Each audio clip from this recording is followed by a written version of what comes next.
الحمد لله رب العالمين حذرنا من الاغترار بهذه الدار وأمرنا بالاستعداد لدار القرار.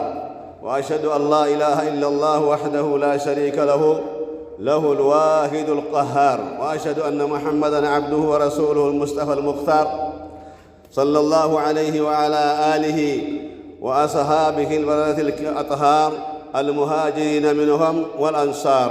أما بعد، فيا عباد الله، فيا أيها المسلمون، فيا أيها المؤمنون، يا الله باروች ሆይ የዛሬ ኹጥባ ርዕሳችን ረጀብ ነው። ወሩ ረጀብ ዛሬ 7 ነው። ረጀብ ላይ አንዳንድ የሚሰሩ ቢድዓዎች አሉ ማለት ነው። ሰዎች አውቀው ይሁን ሳያውቁ የሚሰሯቸው ቢድዓዎች አሉ። ቢድዓ ማለት የዲን አካል ያልሆነ፣ ቁርአን ላይ ማስረጃ የሌለው፣ ሐዲስ ላይ ማስረጃ የሌለው፣ ነቢዩ ያልፈጸሙት፣ ሰለፉ ሳሊሒን ያልፈጸሙት ተግባር ቢድዓ ይባላል ማለት ነው። እና ስለዚህ አላህ ቁርአን ላይ ምን ይላል? እተቢዑ ማ ኡንዚለ ኢለይኩም ሚን ረቢኩም አለ አላህ ሱብሓነሁ ወተዓላ። ከጌታችሁ ወደ እናንተ የተወረደውን ተከተሉ አለ። ከዛ ውጭ ሌላ መንገድ የላችሁም። ከዛ ውጭ ያለን መንገድ ከተከተላችሁ መንገድ ትስታላችሁ። ስለዚህ አላህ ሱብሓነሁ ወተዓላ ያመጣውን መንገድ ተከተሉ። እንደዚሁ ደግሞ ነቢዩ ሰለላሁ ዐለይሂ ወሰለም ሱና አለ፣ ያንን ሱና ተከተሉ። ወኢያኩም አሉ ነቢዩ ሰለላሁ ዐለይሂ ወሰለም ወሙሕደሳቲል ኡሙር አሉ ነቢዩ ሰለላሁ ዐለይሂ ወሰለም። አደራችሁን በዚህ ዲን ላይ፣ በዚህ ወርቃማ ዲን ላይ አላህ ሙሉ አድርጎ ባወረደው ዲን ላይ አዳዲስ ነገርን ከመጨመር አደራችሁን አሉ ነቢዩ ሰለላሁ ዐለይሂ ወሰለም። ተጠንቀቁ አሉ። ተጠንቀቁ። ለምን? ሙሕደሳ የሚባለው አዳዲስ ነገር ሁሉ ቢድዓ ነው አሉ። ቢድዓስ ምንድን ነው? ጥመት ነው አሉ። ጥመትስ ምንድን ነው አሉ ነቢዩ ሰለላሁ ዐለይሂ ወሰለም? የጀሃነም ነው፣ ጀሃነም የሚያስገባ ተግባር ነው አሉ ነቢዩ ሰለላሁ ዐለይሂ ወሰለም። ስለዚህ የነቢዩን ሱና በጥርሳችን ነክሰን መያዝ አለብን ማለት ነው። ስለዚህ ሙስሊሞች ይሄን ሊያደርጉ አይገባም። በአላህ ያመነ ይሄን ሊያደርግ አይገባም። ይሄን እንድንፈጽም የሚያደርገ ማን ነው? ሸይጣን ነው እና ነፍስያ ማለት ነው። አላህ ምን አለ ስለ ሸይጣን ሲናገር? እነ ሸይጣን ለኩም አዕዱውን አለ። ሸይጣን ለእናንተ ጠላት ነው አለ አላህ ሱብሓነሁ ወተዓላ። ምን አይነት ጠላት? ሙቢን የሆነ ግልጽ በሆነ መልኩ የሚዋጋችሁ፣ እናንተን ከአላህ መንገድ ሊያስወጣ የሚጥር ጠዋትና ማታ ማለት ነው። ህዝቦቹን የሚያሰማራ የሆነ ጠላት ነው። ፈተኺዙሁ ዐዱዋ፣ እናንተም ደግሞ ጠላት አድርጋችሁ ያዙት፣ ከመንገዴ እንዳያስወጣችሁ። በኋላ ወዮላችሁ፣ የእሱ ጀማ ሆናችሁ ከእሱ ጋር ሆናችሁ ወደ ጀሃነም እንድትወርዱ እሰጋለሁና አባታቸውን ከጀነት እንዳስወጣ፣ እናታችሁን ከጀነት እንዳስወጣ እናንተንም ያን እንዳይከለክላችሁ እሰጋለሁ። ስለዚህ ፈተኺዙሁ ዐዱወን፣ እናንተም ጠላት አድርጋችሁ ያዙት። አላህ ከደረገው ድንጋጌ ውጭ ያለ ነገር ከመስራት ራሳችሁን አርቁ ማለት ነው። ስለዚህ ቢድዓ ማለት ባጢል ነው። ቢድዓ ማለት ወዘይነ ለሁሙል መዓሲ፣ ሸይጣን ማለት ቢድዓን ለአንተ ያሳምርልሃል ማለት ነው። ሸይጣን ማለት ለአንተ ወንጀልን ያሳምርልሃል ማለት ነው። ሸይጣን ማለት ለአንተ የነፍስያን ፍላጎት እንድታሟላ ያሳምርልሃል። ነፍስያ ያለችውን እንድትሰራ ያሳምርልሃል። ቁርአን ግን ሸሪዓ ግን ይሄን የሚከታተለው ነፍስን መከተል ሳይሆን ሸይጣን መከተል ሳይሆን ቁርአን ምን ይላል ስለዚህ ጉዳይ ብለን መጠየቅ የእያንዳንዳችን ግዴታ ነው ማለት ነው። ስለዚህ አነ ሸሪዓታ ሸሪዓ የሚባለው ድንጋጌ ካሚል ነው፣ ሙሉ ነው ማለት ነው። ምንም ነቅስ የለውም። ስለዚህ ዚያዳ አይቀበልም ማለት ነው። ጭማሪ አይቀበልም፣ ጉድለትንም አይፈልግም። ልናጓድልም አይገባም፣ ልንጨምርም አይገባም በሸሪዓ ላይ ማለት ነው። ለምን? ሊአነ አላህ ተዓላ አላህ ምን አለ? አልየውመ አክመልቱ ለኩም ዲነኩም አለ አላህ ሱብሓነሁ ወተዓላ ወአትመምቱ ዐለይኩም ኒዕመቲ፣ የዛሬ ቀን ዲናችሁን ሞላሁላችሁ አለ። ከዛ ኒዕማዬንም ደግሞ ጸጋዬን ደግሞ እነዚሁ ሙሉ አደረጉላችሁ አለ አላህ ሱብሓነሁ ወተዓላ። የአላህ ቃል ነው ማለት ነው። ስለዚህ መመሪያ እንደሌለው ሰው መምህር እንደሌለው ሰው መሆን የለብንም። መምህር አለን በደንብ ያስተማረ ማለት ነው። መመሪያ አለን የአላህ ቃል ቁርአን መመሪያ ያለን ማለት ነው። ከዚህ ውጭ ግን መመሪያ የለም። ሰውን መከተል አይቻልም። አንድ ሰው ቢድዓ ስለሰራ እኛም ከሱ ጋር ማጨብጨብ የለብንም። ያን ቢድዓ እንዲተው ሽርክም ካለ ሽርክ እንዲተው ማድረግ አለብን እንጂ እኛም ከሱ ጋር ተያይዘን ገደል መግባት የለብንም ማለት ነው። ይሄ የአላህ ቃል ነው ማለት ነው። ትልቁ ዓሊም ቃል ኢማሙ ማሊክ ረሂመሁላህ የመዝሀብ ባለቤት ናቸው። እኚህ ዓሊም ምን አሉ መሰላቸው? መን ብተዳአ ፊል ኢስላም ቢድዓተን አሉ፣ በኢስላም ውስጥ አንድን ቢድዓ የፈጸማሉ አዲስ ነገር ማለት ነው። የራሃ ሐሰነተን ምርጥ ናት ይችማ ብሎ ያለ ሰው አሉ፣ ምርጥ ቢድዓ ነው ብሎ ያለ ሰው አሉ ትልቁ ዓሊም ፈቀድ ዘዐመ አነ መሐመዳን ካነ ሪሳላ ነቢዩ ሰለላሁ ዐለይሂ ወሰለም የተጣለባቸውን አማና አልተወጡም ማለቱ ነው። ይሄን አስተርፈዋል፣ ይሄን ማስተማር ነበረባቸው። እሳቸው ሲተውታልና እኔ እጨምራለሁ ማለቱ ነው። ይህ ደግሞ አደገኛ ነው። ነቢዩን ማረም አይቻልም። አላህን ማረም አይቻልም። አላህ ሊከደልህ ማለት አይቻልም። ነቢዩ ሰለላሁ ዐለይሂ ወሰለም ነቢዩ ሊከደሉ ማለት አይቻልም። የመጣውን ሐቅ ይዞ መጓዝ ነው እንጂ እንደዚህ ማለት አይቻልም። ሊአነ አላህ ተዓላ የቁል አላህ ምን አለ? አልየውመ አክመልቱ ለኩም ዲነኩም የዛሬ ቀን ለነቢዩ ሰለላሁ ዐለይሂ ወሰለም ከሰሃቦቻቸው የዛሬ ቀን ዲናችሁን ሞላሁላችሁ አላቸው። አረፋ ሜዳ ላይ ሆነው የዛሬ ቀን እስልምናን ሞላሁት አለ። ማን ያለው? አላህ ማለት ነው። አላህ ማለት ነው። በቃ ሙሉ ነው ዲኑ ማለት ነው። ሙሉ ነገር ቢጨምርበት ይፈሳል እንጂ አይቀበልም እኮ ሙሉ ነገር ማለት ነው። አሁን ብርጭቆ ተቀምጦ ሙሉ ብርጭቆ ማለት ነው ውሃ ተቀምጦ በዛ በሙሉ ላይ ብንጨምር ይቀበላል? አይቀበልም። እስላም ሀከዛ እስልምና እንደዛ ነው፣ አይቀበልም። ስለዚህ እንደው ዝም ብለን እንደፈለግን መሆን የለብንም። ምን አሉ መሰላችሁ እኚህ ዓሊም? ፈማ ለም የኩን የውመኢዝን ዲንን አሉ፣ በነቢያችን ዘመን ዲን ያልሆነ ነገር አሉ ለም የኩን ልየውመ ዲንን አሉ፣ ዛሬ ዲን ሊሆን አይችልም አሉ። ዲን መሆን ከነበረበት የዛኔ ዲን መሆን ነበረ። ቢድዓ ሁሉ የሚሰራ ሁላውን ቢድዓ የተባለ ሁሉ የዛኔ ዲን መሆን ነበረበት። የዛኔ እሳቸው በሕይወት እያሉ ሰሓቦች እያሉ ዲን ሆኖ ያልተጻፈ ያልመጣ ያልተፈጸመ ያልተሰራ ስራ አሁን በዚህ ክፍለ ዘመን በዚህ ጊዜ በአኺሩ ዘማን ላይ ዲን ሊሆን አይችልም አሉ። ማን ያለው? ኢማሙ ማሊክ የአንድ መዝሀብ ባለቤት ናቸው ማለት ነው። እነ ኢማሙ ሻፊዒ የጓደኛ ማለት ነው። ዲን ሊሆን አይችልም፣ ሁለት ዲን የለም ማለት። ስለዚህ ይህንን ነገር ጥንቃቄ ማድረግ አለብን። ቢድዓ ምን እንደሆነ ኢንሻአላህ እናወራለን። ከዛ ከቢድዓ ነገሮች ሁሉ ራሳችን መራቅ አለብን። ይሄ አላህን ማረም ነው፣ ነቢዩን ማረም ነው። አላህን ደግሞ እንደዚሁ ሙኻሊፍ መሆን ነው፣ ከአላህ መወዛገብ ማለት ነው። ይሄ ቢድዓን መስራት ማለት ነው።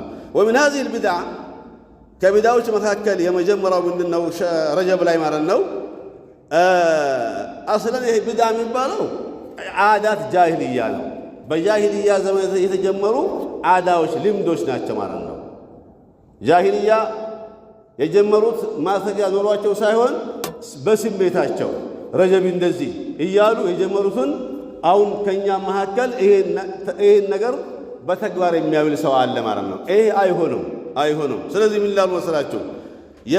ምን ላሉ الامور البدعيه يزعم مرتكبوها ان لشهر رجب خاصيه على الغير የሚል ሰው ለረጀብ ልዩ ወር ነው፣ ረጀብ ልዩ ትሩፋት አለው ከሌላው ወር የበለጠ ብሎ የሚል ሰው አሁንም ይሄ ሰው ቢድዓ የፈጸመ ነው ማለት ነው። ረጀብ ምንድነው? ረጀብ የሚባለው ወለይሰ الامر كذلك فإن شهر رجب أحد أشهر الحرم ከአራቱ ከተከበሩ ወራቶች አንዱ ማን ነው? ረጀብ ነው። ይሄን አንከደው ያለበትን ነገር አሁን ከአራቱ ከዙልሂጃ ከዙልቃዒዳ ዙልሂጃ ሙሐረም 3 አይደለ? ረጀብ አራተኛ ነው። የተከበሩ ወንጀል ቢፈጸሙባቸው ወንጀሉ በጣም የሚከብደው ወሮች ናቸው አራቱ ማለት ነው። ከአራቱ አንዱ ረጀብ ነው። ያለው ፈዲላ እኮ አይጣልም አይካድም። የሌለውን ነገር ግን ያመጣን መስራቱ አላህ ዘንድ የሚያወቃቅስ ነገር ነው። ለምሳሌ ከሚሰሩ ስራዎች መካከል ምን አለ መሰላችሁ? አንደኛው ረጀብ ሲገባ የመጀመሪያው ኸሚስ ይከበራል። የመጀመሪያው ዛሬ ከገባ ለምሳሌ የሚመጣው ሐሙስ ማለት ነው። በምን ይከበራል? በልዩ ሁኔታ ይከበራል ማለት ነው። በግ ታርዶ ተደርጎ ይከበራል። አስል አለ ወይ? የለም። ሌላው ደግሞ ጁምዓ፣ የመጀመሪያው ጁምዓ ይከበራል እንደዚሁ ረጀብ ላይ ማለት ነው። ይሄም አስል የለውም፣ ማስረጃ የለውም። ሌላው ደግሞ ረጋ የሚባል ሰላት አለ። 12 ረካ ነው ሰላቱ የሚሰገደው፣ ከመግሪብ እስከ ኢሻ ነው የሚሰገደው። ይሄ ይሰገዳል፣ ይሄም የለም፣ ማስረጃ የለውም። ይሄ ነገር መራቅ ነው ያለብን። ሌላው ጾም ነው። ጾም ለምሳሌ ረጀብ ላይ ነብዩ ሰለላሁ ዐለይሂ ወሰለም ጾመው፣ ሰሃቦቹም ጾመው፣ እኛም ጾሙ ለእኛም ጾሙ ብለው ነብዩ ራስ አንድ ዲስ የለም ማለት ነው በዚህ ላይ ማለት ነው። ግን ረጀብ እንዴት መጾም ይቻላል? ለምሳሌ ከየወሩ 3 ቀን መጾም ይቻላል። ሱና ነው። 3 ቀን የመጀመሪያው 3 ቀን ረጀብ 1 2 3 ይቻላል። ሙሐረም እንደዚሁ በየወሩ 3 ቀን መጾም ይቻላል። እንደዛ ቢጾም ችግር የለው። ወይም ደግሞ በሳምንት ሰኞና ሐሙስ በሌላ ወር እንደምንጾም ብንጾም በረጀብ ላይ ችግር የለው፣ የተለመደው ማለት ነው። ከዚህ ውጭ ግን ልዩ እንትን አለው ብሎ ማለት እንደ እስላም የለም፣ ቢድዓ ነው። ይሄን ነገር መራቅ አለብን። ሌላው ምንድነው? ዑምራ የሚሉ ሰዎች አሉ። ዑምራ በረጀብ ልዩ ልክ እንደ ረመዳን እንደ ሸር አዋኺር አድርገው በራሳቸው ጊዜ መንገድ ከፍተው ሌላ አዲስ ገብተው ማለት ነው የሚሉ ሰዎች አሉ። ይሄም አስል የለውም። ይሄንም መራቅ አለብን። ለረጀብ ወር ከሌሎች ወራቶች ምንም ፈድል የለውም ማለት ብልጫ የለውም። በምን ሲቀር አሁን እንዳልኳችሁ ከተከበሩ ወራቶች መካከል አንዱ ነው። ሌላው ደግሞ ሌላ ወሮች የምንሰራቸው ስራዎች እዛ ብንሰራ ችግር የለውም ማለት ነው። ከዚህ ውጭ ግን ለረጀብ ወር ሌላ እንትን የለውም። ሌላው አላህ የሚለው ቁርአን ላይ ኢነ ዒደተ ሽሁሪ ኢንደላሂ 12 ሸህረን ፊ ኪታቢላህ የውመ ኸለቀ ሰማዋት ወልአርደ ሚንሃ 4 ሁሩም ማለት አላህ ሱብሓነሁ ወተዓላ የዓመት ወራቶች 12 ናቸው አለ። በአላህ ኪታብ የተጻፉ ቁርአን ላይ ያሉ ሰማይን የፈጠረ ጊዜ አላህ ምድርን የፈጠረ ጊዜ የተናገረው ነው ማለት ነው። ከነኚህ ከ12 ወሮች ውስጥ አላህ ሱብሓነሁ ወተዓላ 4 ወሮች የተከበሩ ናቸው አለ። አላህ አላብራራውም፣ በደፈና ብቻ 4 ወሮች የተከበሩ አለ። ሚነሩ ነቢዩ ሰለላሁ ዐለይሂ ወሰለም ወቀድ ፈሰለሃ النبي صلى الله عليه وسلم من في خطبته في حجة الوداع بخطبته النبي صلى الله عليه وسلم من قالوا 12 ወሮች አሉ በዓመት ውስጥ ማለት ነው። ከነሱ መካከል 4 ወሮች ደግሞ አሉ ልዩ የሆኑ ወራቶች ማለት ነው። የተከበሩ ወራቶች አላህ ያከበራቸው ወራቶች አሉ አሉ። ከነሱ መካከል አሉና ነብዩ ሰለላሁ ዐለይሂ ወሰለም አንደኛው ማን ነው አሉ? 3ቱ ተከታታይ ናቸው አሉ። አንድ ደግሞ ብቻው ነው አሉ። እሱ ማን ነው? ረጀብ ነው አሉ። ረጀብ ነው አሉ። 3 ማን ናቸው? ዙልቃይዳ፣ ዙልሂጃና ሙሐረም። ከዛ ረጀብ ሙደር ይባላል። ሙደር የሚባለው ጎሳ ነበረ። ያ ጎሳ ረጀብን በጣም አድርገው የሚያከብሩ የነበሩ ጎሳዎች ናቸው። በሱ ተጠራ ማለት ነው። ስለዚህ ለዚህ ወር ይሄ ወር በአረብኛ ወር አቆጣጠር 7ኛ ወር ነው ረጀብ ማለት ነው። ስለዚህ ይህ ወር ፈዳይል አለው ወይ ቢባል የለውም። ምንም የሚሰራ ስራ የለም ቅድም እንዳልኳችሁ ካልሆነ በስተቀር ማለት ነው። አዲስ ነገር ምንም የለም። ይህንን ነገር መራቅ ይኖርብናል ማለት ነው። ሁላችንም ከሰማን በኋላ ይህን ነገር መራቅ ለሁሉም ሰው ግዴታ ይሆናል ማለት ነው እና ስለዚህ ይህን ከሰማን በኋላ በረጀብ ብቻ ሳይሆን ሽርክ የሚባልን ነገር ብድዓ የሚባልን ነገር ከዲን ጋር ማይስማማ ቁርአን ላይ ማስረጃ የሌለው ሐዲስ ላይ ማስረጃ የሌለው ነቢዩ ፈጽሞ ያላሉትን ነገር እንደው ዝም ብለን ብቻ ብድግ ብለን ተነሳስተን ሰዎችን ተከትለን ስሜትን ተከትለን ሸይጣን ተከትለን ብንፈጽም ላ ይቅበል አላህ አይቀበልም። ምን አለች አይሻ ረዲየላሁ ዐንሃ መን ዐሚለ ዐመለን ለይሰ ፊህ አምሩና ፈሁወ ረድ አሉ ነቢዩ ሰለላሁ ዐለይሂ ወሰለም። የኔ ትእዛዝ የሌለበትን ተግባር የፈጸመ ሰው ነቢዩ ሰለላሁ ዐለይሂ ወሰለም ስራው ተመላሽ ነው አሉ። አንድ ይሄ ነው። ሁለተኛስ መን አሕደሰ ፊ አምሪና ሃዛ አሉ። አምሪና ሃዛ ፊ ዲኒና በዚህ ዲን ማለት ነው።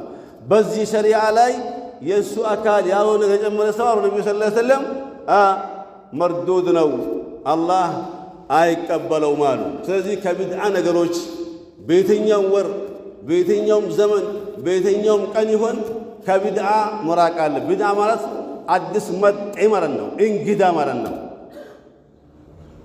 ቁርአን ማያውቀው፣ ሐዲስ ማያውቀው፣ ነብዩ ማያውቁት፣ አላህ ማያውቀው ቢድዓ የሚባለው እኛ የምንሰራው እኮ ቁርአን ላይ ማስረጃ ያለው ብቻ። ቁርአን ላይ ማስረጃ አለው፣ አዎ። ሐዲስ ማስረጃ አለው፣ አዎ። በቂ እንሰራለን። ገባችሁ? ሀታ ሐዲስ ራሱ በሁለት ይከፈላል። ደኢፍና ሰሂህ የሚባል ነገር አለ። ያ ራሱ መምረጥ አለብን ማለት ነው። ስለዚህ ኢንሻአላህ ሁላችንም ከሰማን በኋላ በተግባር ለማዋል መጣር አለብን። اللهم صل وسلم وبارك على نبينا وحبيبنا وقدوتنا محمد وعلى آله وصحبه أجمعين.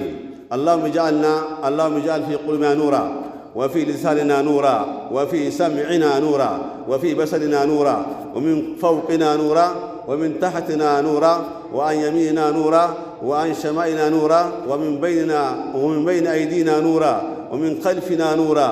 اللهم اجعلنا ممن غفرت عنهم وغفرت لهم ورضيت عنهم وحرمتهم على النار وكتبت لهم الجنة برحمتك يا أرحم الراحمين. اللهم إنا ندعوك باسمك الواحد الأحد الفرد الصمد. اللهم يا سميع الدعوات ويا مقيل الأثرات ويا قاضي الحاجات برحمتك يا أرحم الراحمين. اللهم ربنا تقبل منا إنك أنت السميع العليم، وتب علينا يا مولانا إنك أنت التواب الرحيم برحمتك يا أرحم الراحمين. اللهم ربنا آتنا في الدنيا حسنة وفي الآخرة حسنة وقنا عذاب النار. فيا عباد الله، إن الله يأمر بالعدل والإحسان وإيتاء ذي القربى وينهى عن الفحشاء والمنكر ويعظكم لعلكم تذكرون.